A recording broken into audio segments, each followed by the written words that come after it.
We always talk about faith in the abstract, that you've got to have 55 pounds of faith and look like Arnold Schwarzenegger. Ooh. And if you're not like that, you have weak faith. You're a wimp.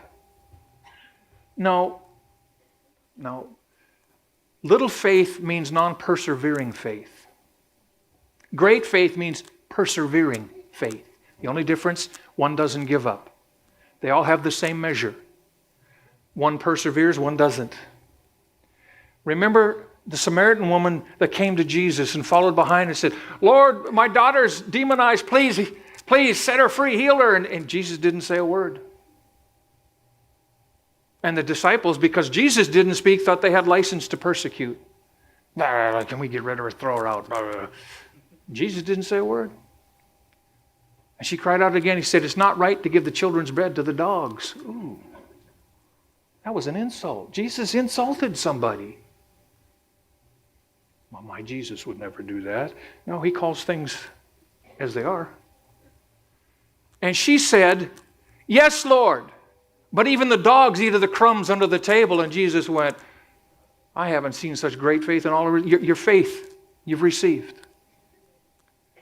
Now, here's an interesting thing. In line with what you were talking about, can Christians have demons? What was she asking for? Deliverance for her daughter, and Jesus said that was children's bread. If you're a child of God, your bread is to be delivered. Deliverance is part of the package. Yes, you can have demonic oppression.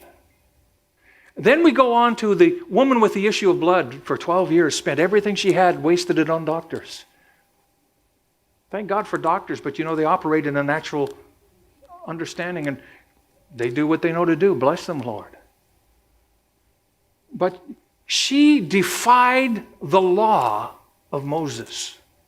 She put her life on the line. She was so desperate to be healed that she did what was unlawful. She went among the crowd and she snuck through and she touched the hem of his tallit because she said, if I just touch, I'll be healed. And Jesus stopped and said, who touched me? I mean, that's like me standing in the middle of this crowd and you all press in and I'm going, who's touching? But see, he understood when the touch of faith connected with him. God recognizes faith. And finally she came out and said,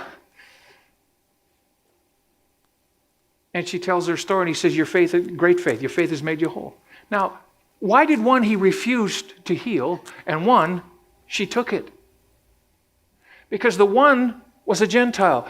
Paul had not yet been raised up, Jesus had not died, and Paul had not been sent to the Gentiles. She reached forward into the future by faith and grabbed hold of a promise that was not yet hers to have. And yet the woman, the daughter of Abraham, came and took what was hers. It's covenant.